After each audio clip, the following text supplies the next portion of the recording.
창세기 12장 1절부터 20절까지 제가 한 절, 여러분이 한 절 교독하여 하나님께 올려드립니다. 여호와께서 아브라함에게 이르시되 너는 너의 고향과 친척과 아버지의 집을 떠나 내가 네게 보여줄 땅으로 가라.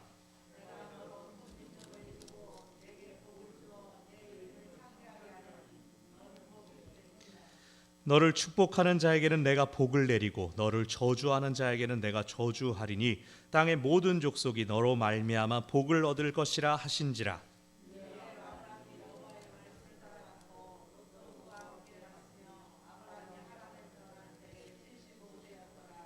아브라함이 그의 아내 사레와 조카 롯과 하란에서 모은 모든 소유와 얻은 사람들을 이끌고 가나안 땅으로 가려고 떠나서 마침내 가나안 땅에 들어갔더라.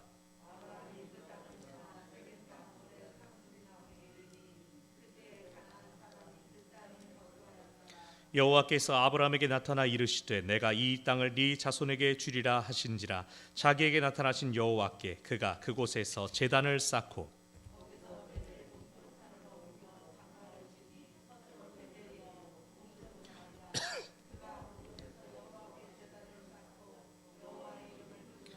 점점 남방으로 옮겨갔더라.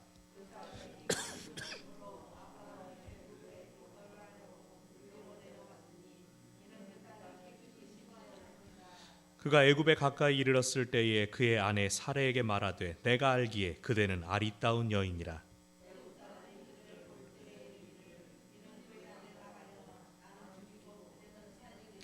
원하건대 그대는 나의 누이라 하라. 그러면 내가 그대로 말미암아 안전하고 내 목숨이 그대로 말미암아 보존되리라 하니라.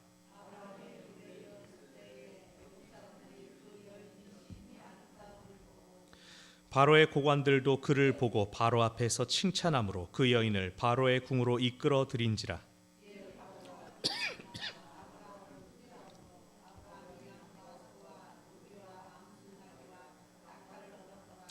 여호와께서 아브라함의 아내 사레의 일로 바로와 그 집에 큰 재앙을 내리신지라.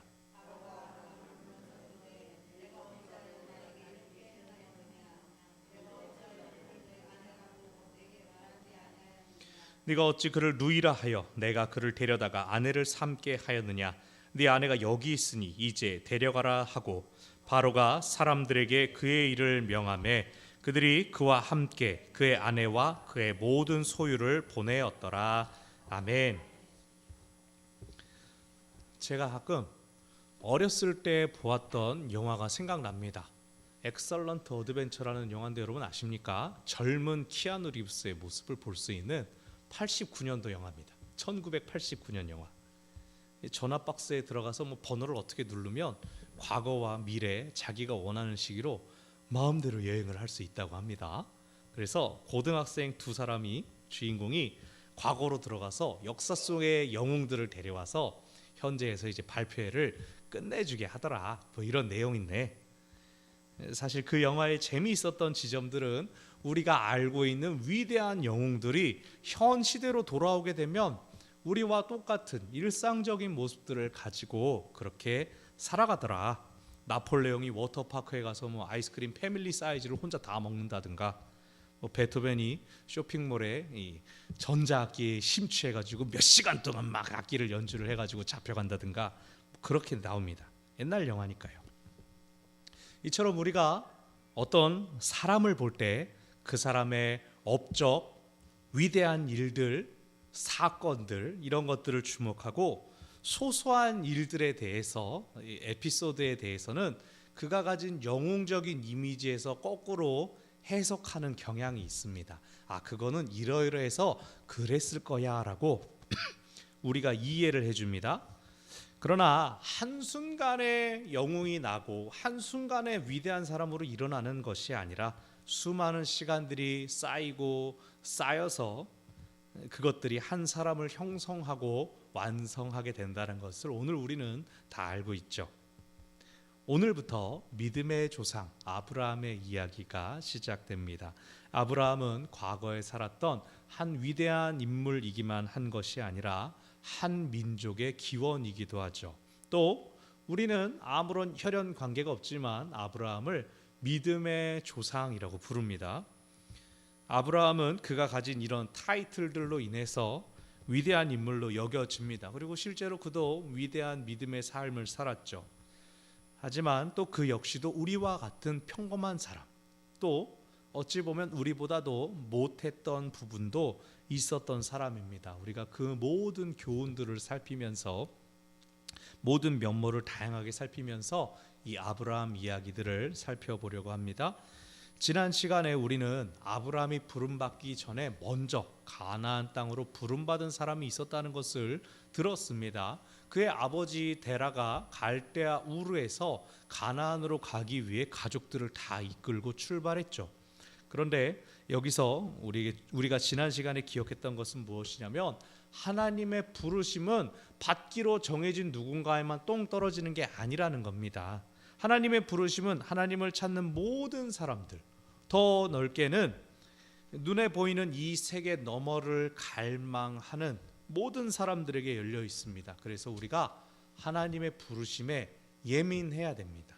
하나님께서 우리를 부르시는 지점이 어디에나 우리 가운데 열려 있습니다. 우리가 선택해서 그 길을 가면 그 길이 믿음의 길이 되는 것이죠. 그래서 우리의 삶은 결단하는 삶, 응답하는 삶이 되어야 합니다. 데라가 가나안으로 가려고 했던 것은 아마 그도 어쩌면 아브라함처럼 하나님의 부르심을 들었을지도 모른다라고까지 지난주에 말씀을 드렸습니다. 근데 데라가 가나안까지 가지 못하고 중간에 하란에 머무르고 정착합니다. 어쩌면 그의 큰아들 하란이 죽었기 때문일지도 모릅니다. 데라는 하란에서 큰 가족을 이루어 살았습니다. 데라는 11장으로 더 이상 등장하지 않지만 그의 후손들이 계속해서 아브라함, 이삭, 야곱에게 영향을 끼치죠. 아직 데라가 죽지 않았는데 이번엔 하나님의 말씀이 아브라함 이전의 이름 아브람에게 임했습니다. 이전에 데라는 그가 가나안으로 가려고 했다라고만 성경이 전하고 있기 때문에 그가 정확히 하나님의 음성을 들었다면 어떠한 내용이었는지 우리는 알 수 없습니다. 하지만 아브라함이 들은 하나님의 말씀은 12장 1절부터 3절까지 자세히 기록되어서 나타납니다. 왜 그렇습니까? 왜 아브라함이 들은 하나님의 음성이 오늘 우리에게까지 남고 전달되는 겁니까? 그가 부르심에 끝까지 순종해냈기 때문입니다. 똑같이 부르심을 받았다 하더라도 중간에 머물러 앉은 데라는 그냥 데라가 하란에 갔다, 거기 정착해서 오래오래 살다 죽었다, 끝. 하지만 아브라함은 하나님의 말씀을 따라 가나안 땅으로 들어갔습니다. 그곳에서 정착하기 위하여 수많은 시간들, 어려움들을 겪어냈습니다. 그런 사람에게는 하나님께서 이렇게 만나주셨다, 이렇게 말씀해 주셨다라고 하는 것들이 남는 것입니다. 우리의 삶이 의미 있게 기억되는 비결이 뭐라고요? 끝까지 순종하는 삶입니다. 그것이 중요합니다. 잘하고 못하고가 아니라 끝까지. 아브라함은 성경 속의 여정을 쭉 볼 때 유목하는 사람이었다, 상인이었다, 이런 해석들이 있습니다. 즉 아브라함은 원래 정착해서 한 지역에 정착해서 농사짓고 안정을 꾀하는 사람이 아니었다는 뜻입니다. 떠돌아다니면서 장사하거나 짐승 키우는 그런 사람이었습니다. 그런 그에게 너 거기 머물지 말아라, 다른 데로 가라 라고 하는 것은 어쩌면 너 원래 하던 거 계속해 라는 뜻으로 볼 수도 있습니다. 그런데 여기서 아브라함이 들은 이 음성이 특별한 이유가 무엇이냐면 아버지는 하란에 정착했다는 것입니다. 데라가 정착한 하란에서 데라의 후계자로 나홀이 세게 됩니다. 그리고 그 나홀이 계속해서 영향을 끼치죠. 이삭도 야곱도 야 아내를 동족들에게서 같은 민족들 중에서 얻어라, 친척들이랑 결혼해라 라고 했을 때 다 다시 하란으로 돌아오지 않습니까? 아브라함에게 고향, 친척, 아버지의 집을 떠나라, 이 음성은 단순히 너 늘 하던 대로 잘 돌아다녀라 이 정도가 아니라 네가 안주하던 곳, 너에게 편안한 곳, 너에게 익숙한 곳을 떠나라, 그걸 내려놓아라 라는 의미입니다. 근데 우리가 잘 아는 것처럼 하나님께서 장차 네가 갈 땅을 너에게 보여주겠다 칙 하면서 브리핑을 해주지 않습니다. 투자 가치가 있으며 뭐 위아래로 육로가 이렇게 해로가, 하나님은 그런 말씀 하나도 하지 않으셨죠. 그냥 가라. 하나님의 부르심은 완료형이 아닙니다. 하나님께서 야 다 결과 냈으니까 넌 걱정 말고 들어가기만 해, 하나님은 그렇게 일하시지 않는다고요. 하나님은 과정 가운데 우리를 부르십니다. 우리가 반응하면 그때부터 시작되는 겁니다. 하나님의 부르심은 진행형입니다. 우리가 네 알겠습니다 아멘 하고 나가는 순간 출발해서 우리와 함께 흘러갑니다. 그렇기 때문에 가라라는 음성에 순종하고 움직인 다음에 그 다음 길이 보이는 것이죠. 순간순간 만나는 상황에서 하나님께서 원하시는 것, 하나님께서 이끄시는 것, 그것을 찾고 그 길로 나아가야 합니다. 그래서 저는 내비게이션의 비유를 참 좋아합니다. 우리가 목적지가 어디라고 딱 찍긴 하지만 내비가 그걸 다 보여주지 않지 않습니까? 내가 가만히 있으면 내비도 가만히 정차해 있습니다. 내비가 혼자 모의주행 이런 건 있지만 내비게이션이 도착했다고 내가 도착하지 않습니다. 내가 엑셀 밟고 차를 굴려야 그 내비가 인도하는 대로 길을 갈 수가 있는 것이죠. 하나님께서 오늘 아브라함에게 과정에 대해서는 말씀하지 않으셨습니다. 다만 약속만 하셨죠. 2절을 보면 내가 너로 큰 민족을 이루게 하겠다. 네 이름을 창대하게 크게 해서 네가 복이 되게 하겠다. 3절을 보면 너를 축복하는 자에게 나도 복을 주겠다. 너를 저주하는 자가 있으면 나도 저주하겠다. 내가 갚아주겠다라고 하셨습니다. 사실 아브라함도 하나님께서 떠나라라고 하셨지만, 아버지 집을 떠나라라고 하셨지만 아브라함이 사례랑 단둘이 떠난 게 아닙니다. 조카 롯까지 해서 야 우리 둘이 적적하니까 너도 일로 와라, 그 정도가 아니었습니다. 아브라함은 그가 이룬 큰 재산이 있었고 또 많은 사람들이 그를 따르고 있었습니다. 이후에 나오지만 아브라함이 개인적으로 부릴 수 있는 사병도 300명이 넘지 않습니까? 아브라함의 움직임 자체가 큰 상단의 움직임이었습니다. 그가 가는 곳곳마다 사람들이 저 사람들 누구지? 라고 긴장해야 됐습니다. 그러나 그런 큰 힘이 있음에도 불구하고 그의 힘의 범위는 가족 혹은 그 물건을 떼다 파는 상단에 머물러 있을 뿐입니다. 그런 그에게 하나님의 약속은 무엇입니까? 큰 민족을 이루어주겠다. 큰 민족을 이루어주겠다. 그런데 지금 아브라함과 사례는 어때요? 자녀가 없습니다. 불임입니다. 나이가 많은데 애가 생기지 않았습니다. 그런데 그들을 통해 민족을 이루겠다고요?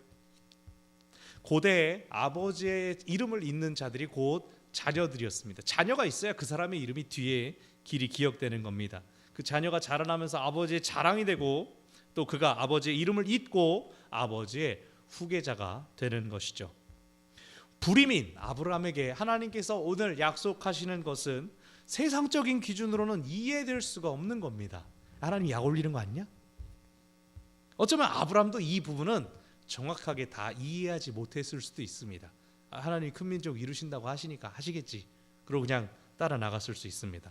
예를 들어 조카 롯을 향한 아브라함의 사랑은 분명히 부성적인 사랑이었습니다. 그냥 작은 아빠가 주는 것 이상으로 롯을 참 아꼈습니다. 아마 이 당시에 아브라함은 잠정적으로 롯을 자기의 후계자로 여겼을 거라고 학자들은 추측합니다. 그런데 이후에 롯과 이제 재산이 너무 많아지니까 갈라서지 않습니까? 그렇게 됐을 때 아브라함이 세운 후계자는 다메섹 사람 엘리에셀, 자기 집에서 오래도록 부리던 나이든 종이었습니다. 이후에 하나님께서 근데 약속을 주셨습니다. 네 몸에서 날 니시여야 된다. 그랬더니 어떻게 했습니까? 사라의 몸종인 하갈과 관계를 가져서 이스마엘을 낳았습니다. 즉 어떻게 보면 아브라함도 하나님이 주신 약속을 이루려고 나름 최선을 다하고 있습니다. 후계자를 세워서라도 양자를 들여서라도 어쩌면 몸종을 통해서라도 최선을 다하고 있는데 하나님은 그 길을 예비하시지 않았다는 겁니다. 하나님께서 준비하신 것과 다른 길이라는 겁니다. 그렇다고 해서 아브라함이 이건 아니겠지라고 자기가 판단하지 않습니다. 그냥 자기가 할 수 있는 한 최선을 다하고 있습니다. 아브라함은요, 하나님 하신다면서요, 내가 여기까지 왔으면 됐지, 이러고 손 놓지 않습니다. 반대로 내가 그냥 알아서 하면 하나님이 다 이루어 주시겠지, 그렇게 꿰맞추지도 않습니다. 방식이야 어쨌든 아브라함은 하나님과 동역하며 하나님과 동행하려고 합니다. 이것이 바로 아브라함이 믿음의 조상으로 불리게 된 이유입니다. 하나님과의 동행, 하나님과의 동역, 그것이 필요합니다. 어떤 사람은 기도를 참 열심히 하고 많이 합니다. 또 어떤 사람은 행동을 열심히 많이 합니다. 그런데 우리가 말이야 나랑 다르고 마르다 다르게 자꾸 나누려고 하지 않습니까? 그 기도와 행동을 조화시키는 게 쉽지 않습니다. 어려워합니다. 이것을 조화시키기 위해서 여러분 이걸 기억해야 됩니다. 따라해 보십시오. 눈은 하늘에, 손은 땅에. 눈은 하늘에, 손은 땅에. 이게 뭐 한눈 팔고 이게 아니라 하나님의 일하심을 향해서 부지런히 눈으로 쫓아가면서 내 손에 쥐어져 있는 일도 게을리하지 않는다는 겁니다. 눈은 하늘에 두고 손은 땅에서 내가 해야 되는 거 열심히 하고. 아브라함이 음성을 듣고 출발한 게 75세였습니다. 그래서 아버지와 친척들이 이미 정착한 곳을 떠나서 가나안 땅으로 갔습니다. 6절을 보면 세겜 땅 모레라고 하는 동네가 나오고 거기서 가나안 사람을 봅니다. 세겜은 사마리아 지방 이후에 북이스라엘 지방이 위치하게 됩니다. 그래서 지금 아브라함이 하란에서 내려와서 가나안의 북쪽쯤에 도착했구나. 하나님께서 거기서 내가 이제 이 땅을 네게 주겠다. 이제 가나안 땅이 3인칭 어떤 곳이 아니라 이 땅이다. 이 땅을 네게 주겠다라고 하나님께서 말씀하신 다음에 아브라함이 또 움직입니다. 8절을 보면 베델 동쪽 산으로 움직였다라고 하는데 내려온 겁니다. 남쪽으로 9절 남방으로까지 옮겨갑니다. 남방은 네게브 사막을 의미합니다. 광야, 사람이 살 수 없는 땅까지 쭉 내려오면서 아브라함이 살펴본 겁니다. 하나님 주실 땅이 이런 땅이구나. 저는 이게 어떤 움직임인지 너무나 잘 알겠는 거 있죠. 제가 처음에 우리 교회 이름을 보고 백운제일교회 구글에서 검색한 다음에 다음 지도 켜가지고 카카오맵 켜가지고 백운제일교회 검색해가지고 동네 지도 보고 이제 도로 뷰, 요즘은 길에서 이렇게 찍은 사진 있죠? 그거 보고 이제 또 와가지고 이쪽에서 큰 길에서 보고 건너편에서 보고 내려와서 이쪽 빌라 앞에서 보고 한 두 바퀴 빙빙 돌아보고 자세히 봤습니다. 이게 어떻게 생겼나. 그러면서 좋아라. 그냥 이렇게 좋아하는 게 아니라 자기 할 일을 찾는 겁니다. 아브라함도 마찬가지였습니다. 가나안 땅 쭉 자기 눈으로 보고 발로 밟으면서 이제 뭐 하면 좋을까? 내가 하나님의 약속을 이루기 위해서 이제 여기서 뭘 할까? 어떻게 할까? 그런데 이 전반부에 비해서 12장 후반부로 가면 이상한 이야기가 나옵니다. 하나님이 약속하신 가나안 땅에 도착했습니다. 북쪽에서 남쪽까지 잘 살펴봤는데 그러다가 아주 남쪽에 있는 애굽까지 내려가 버립니다. 가나안 땅을 벗어나 버려요. 10절에 보면 기근이 들었다. 가나안 땅에 기근이 들었다. 그 얘기가 앞에도 나오고 뒤에도 한 번 더 나옵니다. 그러니까 아브라함이 기근 때문에 도저히 그 땅에 있을 수가 없었다는 식으로 표현이 되는데 약속의 땅인데 가나안 땅인데 기근이 들어. 아브라함이 못 견디겠다 그러고 애굽으로 몸을 피신. 이상합니다. 더 이상한 건 이제 아브라함의 행동입니다. 11절에 갑자기 아브라함이 아내를 보면서 그러는 거죠. 여보 참 이쁘네. 갑자기 뜬금없이 여보 왜 이렇게 이쁘냐 나 그러는 겁니다. 근데 아브라함이 뒤에 이렇게까지 말하는 거죠. 당신 너무 이뻐가지고 사람들이 나를 죽이고 당신만 데려갈 것 같아. 이렇게 이야기를 하는 겁니다. 13절. 그래서 아브라함이 꾀를 냅니다. 여보, 그러니까 이제부터 날 보고 오빠라 불러. 당신이랑 나랑 이제 오빠 동생 사이가 되는 거야. 당신 아니지. 내가 남편이 아니라 오빠인 줄 알면 사람들이 당신도 살리고 나도 살릴 거야. 이렇게 얘기를 하는 거죠. 근데 사례 입장에선 어떻습니까? 나는 이러나 저러나 사는데 죽는 건 당신만인데 나보고 이래라 저래라 해요. 오늘 본문이 또 재밌는 게 사례는 한마디도 하질 않아요. 그래서 오빠라고 했더니 사례가 오라버니 했더라 이런 말씀 없어요. 사례가 애굽 사람들한테 칭찬을 받으니 고마워하더라. 그런 말 없어요. 사례에 대한 언급이 하나도 없습니다. 그러니까 아브라함의 요 꾀 가지고 이야기하죠. 여러분 같으면 어떻게 하겠습니까? 배우자가 잠깐만 오빠인 척해, 동생인 척해. 그럼 어떻게 해야 됩니까? 누가 뭐라고 하시는 걸 들었는데 옛날에 본거에서. 자, 아브라함이 하나님께 약속을 받았잖아요. 약속의 땅에 딱 도착을 했어요. 근데 어떻게 하고 있습니까? 자기 살궁리를 지금 어떻게 하고 있습니까? 기근이 심하네. 애굽 가자. 내려갔습니다. 이게 내 마누라지만 너무 이쁘다. 어떻게 하면 나도 살고 아내도 살까? 우리 잠깐 위장 이혼하자. 처음에 말씀드렸잖아요. 아브라함이 완성돼 가지고 믿음의 여정을 출발한 것이 아니었어요. 이 모든 과정이 아브라함이 성장해 나가는 하나님의 도우심을 맛보아 아는 과정입니다. 아브라함이 지금 잘하고 있다라고 도저히 말할 수 없습니다. 이걸 막 여러분도 그러니까 이런 기질을 발휘하십시오. 이건 신천지죠. 그러면 안 됩니다. 이 꾀를 내는 동안 아브라함이 하나님을 찾았는가? 나오지 않습니다. 12장은 진짜 재밌는 게 이 구절을 기반으로 해가지고 앞에서는 제단도 몇 번이나 쌓고 하나님의 음성도 듣고 막 그러는데 애굽에 간 다음에는 하나님 모르는 사람처럼 그냥 살아갑니다.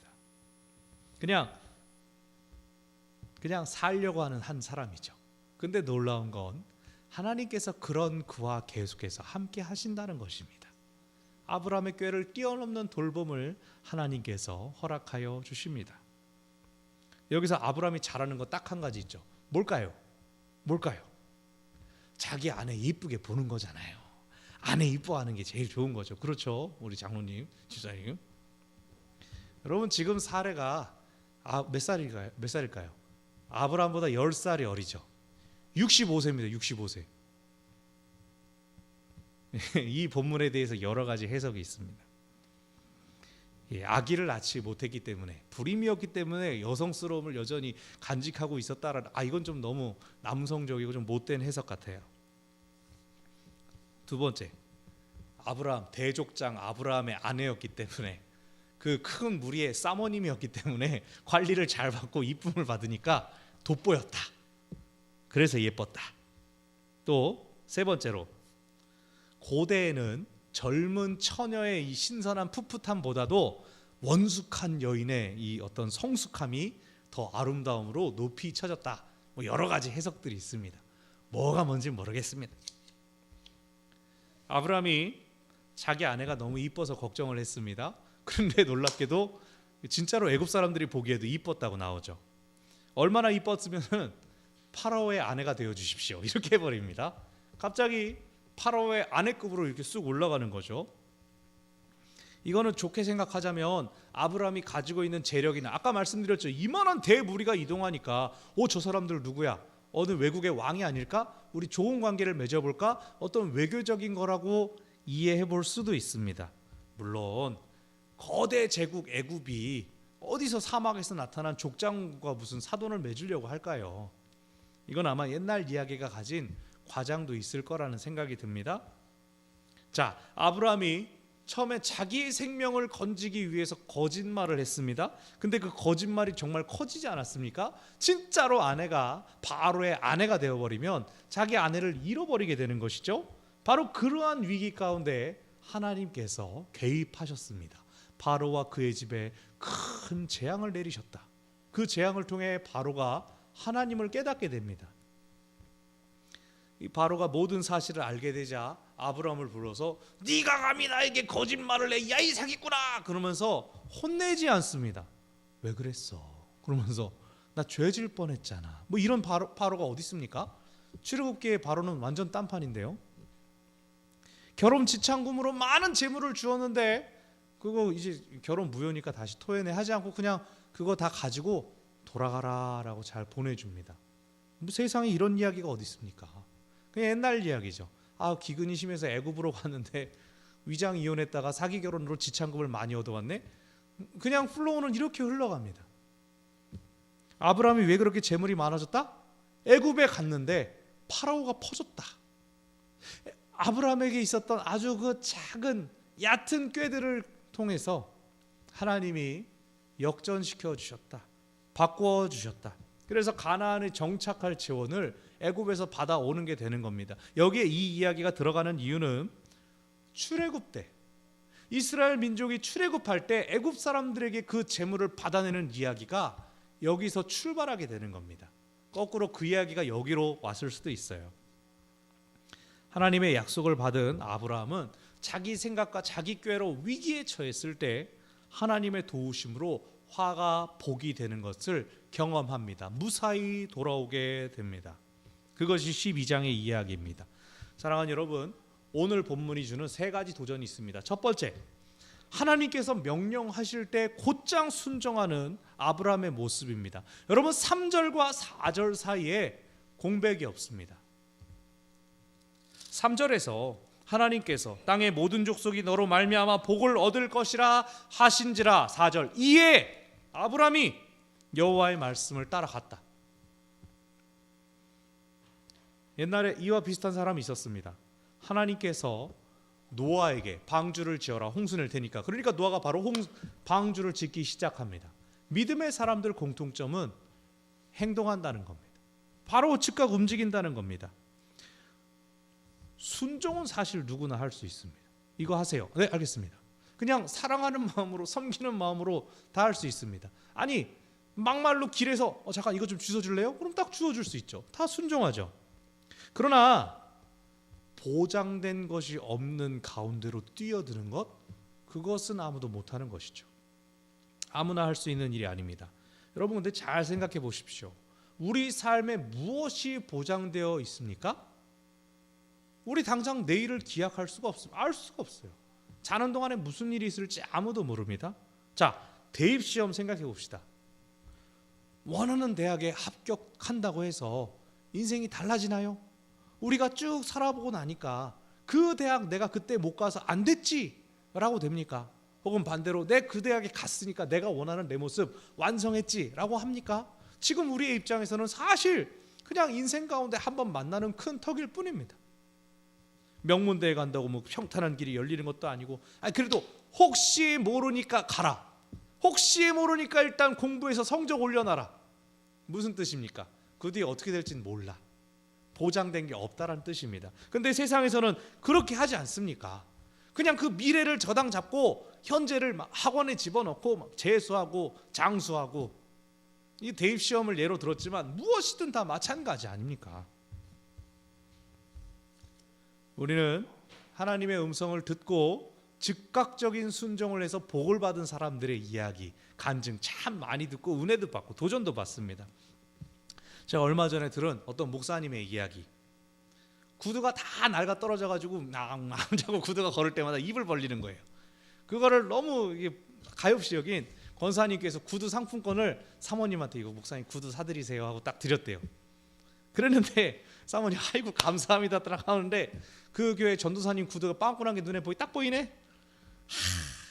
그래가지고 전도사님 불러다가 우리 목사님 구두도 암냠하지만 전도사가 너무 불쌍해가지고 이거 갖다가 전도사님 구두 사 신어. 그래가지고 전도사님 드렸답니다. 전도사님이 새 구두를 샀고 목사님은 여전히 낡은 구두를 신고 다닌답니다. 여기서 얘기가 끝나면 여러분 기분이 어떠세요? 이 뒤에 얘기가 더 있었는데 까먹었어요. 여러분 듣고 어떠세요? 여기까지만 딱 끝나면은 아니 그렇게 순종했으면 뭔가 남는 게 있어야 되지 않나? 목사님께 누가 풀 정장을 맞춰드린다든가 해야 되는 거 아닌가? 뭔가 기대하게 됩니다. 근데 그걸 기대하면 우리는 보장된 순종을 한다는 거예요. 이거 하면 하나님 좋아하시겠지, 이거 하면 복을 주시겠지, 그러고 순종하는 게 순종일까요? 그건 투자죠, 투자. 하나님하고 딜하는 거죠. 우리의 믿음이 과연 보장되지 않은 길을 갈 수 있는지 우리가 점검해야 됩니다. 믿음은 그 뒤를 가리지 않습니다. 재보지 않습니다. 믿음은 일단 행동합니다. 믿음은 끝이 아니라 이제 막 출발입니다. 시작입니다. 아브라함이 믿음의 조상인 이유, 그가 즉각적으로 반응했기 때문입니다. 자, 두 번째로 우리가 생각할 것은요, 믿음의 길을 가는 동안에 실패할 수도 있고 실수할 수도 있다는 것을 우리가 기억해야 됩니다. 믿음의 길을 가면 승승장구하고 아싸 하나님 막 그러면서 자랑만 넘치고 하면 얼마나 좋습니까? 그러나 그건 이제 살아남은 사람들의 좋았던 기억만 회상하는 거고, 사실 그 믿음의 길은 얼마나 힘든 길입니까? 우리가 우리에게 유익을 줄 수 있다면 보장된 것이 없어도 투자하지 않습니까? 사람들 그러지 않습니까? 주식 막 올라타고 부동산, 아까 얘기한 입시 합격하면 뭔가 다르다니까, 저걸 사면 일단 다르다니까 하는 것에 확실하지 않지만 일단 투자하고 올라탑니다. 근데 믿음의 선택에서는 막 고민을 합니다. 보장된 게 없다는 점은 똑같은데도 내가 믿음의 길을 갈 수 있어, 갈 수 있는데 내가 실패하고 내가 실수해가지고 하나님의 영광을 가리면 어떡하지? 우리 이 고민 많이 하지 않습니까? 내가 순종하는 건 일이 아닌데 잘하고 싶어서 그렇지. 우리 이 말 다 합니다. 거룩한 고민이라고도 할 수 있지만 한편 여기에 엄청난 교만이 숨어 있습니다. 여러분, 내 실패가 막 하나님 좌절하게 만듭니까? 내가 실수하면 하나님이 무슨 야구 경기 보는 것처럼 망했어, 하나님이 그러시겠냐고요. 반대로 우리가 이 땅에서 돈 많이 벌면 하나님도 막 부자가 됩니까?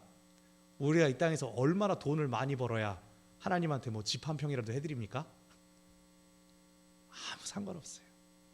우리가 이 땅에서 얼마나 높아져도 하나님이 가진 부유함에 미칠 수가 없고, 우리가 이 땅에서 바닥으로 다 떨어진다 하더라도 그게 하나님한테 흠집 하나 못 낸다니까요.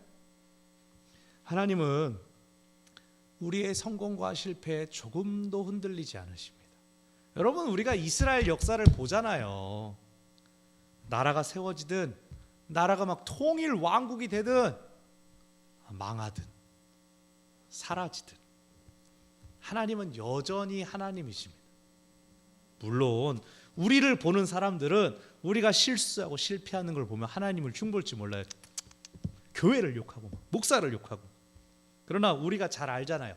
이스라엘 망했을 때 이방 나라들 막 자기들이 믿는 하나님 저 봐라 다 그랬는데, 그래서 하나님의 영광이 가렸어요? 그 나라 다 어디 있어요? 다 똑같다고요. 그런데 하나님은 여전히 하나님이시잖아요. 우리가 실수하고 실패한다 그래서 하나님께 조금 더 패가 되지 않아요. 오늘 새벽에 말씀드렸죠. 제가 우리 어른 목사님께 들은 말씀. 우리가 하나님께 아무리 구하고 하나님께 주세요 그래도 하나님 절대 우리한테 치사하게 하는 분 아니시라고. 야, 전에 줬다. 하나님 우리한테 그런 말씀 안 하신다고요. 하나님이야말로 위로를 주십니다. 격려를 주십니다. 우리의 실수, 실패 명백히 우리로 인한 것일지라도 하나님, 그럼 왜 그랬냐라고 하나님 그러지 않으셔요. 꾸짖지 않으셔요. 탓하지 않으셔요. 책망하지 않으셔요. 하나님이 실수하고 실패한 우리에게 딱 한마디 하신다면 이렇게 말할 겁니다. 뭘까요? 괜찮아? 하나님 그렇게 하실 거예요. 왜 그래요? 저희 부모님이 저한테 그랬어요. 저희 자녀들한테 그렇게 말하려고 노력해요. 실수하고 실패하는 게 당연하지. 괜찮아? 안 다쳤어? 그겁니다. 여러분도 자녀들한테 다 그렇게 하지 않으세요? 실수할 수 있지, 실패할 수 있지, 괜찮아. 마지막으로 하나님은요, 하나님께서 필요로 하실 때 우리를 부르십니다. 나 나이가 들었어. 나는 힘이 없어. 나는 혼자야. 그것은 모두 나의 이유죠. 하나님 입장에서는 아니라는 거예요. 내가 가진 약점에도 불구하고 내가 부름을 받았다. 하나님 나를 쓰기 원하신다. 그럼 순종할 이유는 딱 한 가지면 충분한 거죠. 하나님이 부르셨으니까. 나는 가난해. 근데 하나님이 나를 부르셨어. 나는 나이가 들었어. 근데 하나님이 부르셨어. 나는 외로워, 혼자야. 근데 하나님이 부르셨어. 충분하지 않습니까? 하나님이 우리를 부르십니다. 하나님이 나를 부르십니다. 말씀을 정리합니다. 우리 찬양팀 앞으로 나오셔요. 사랑하는 여러분, 믿음의 길은 이제 시작되었습니다. 실수하고 실패해도 또 다시 시작됩니다. 우리가 이 치운 날에 또 주님 앞에 나오고 또 구하고 하는 것들, 그게 우리가 믿음의 여정 시작합니다. 출발합니다. 하나님 동행하여 주십시오. 주님과 발맞추기 원합니다. 또 구하는 거죠.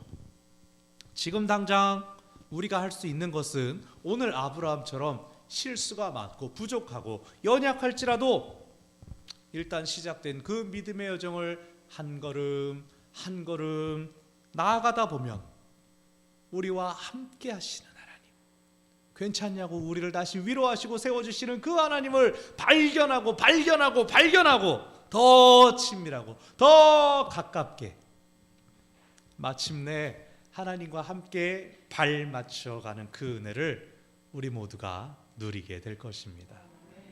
기도하겠습니다. 하나님,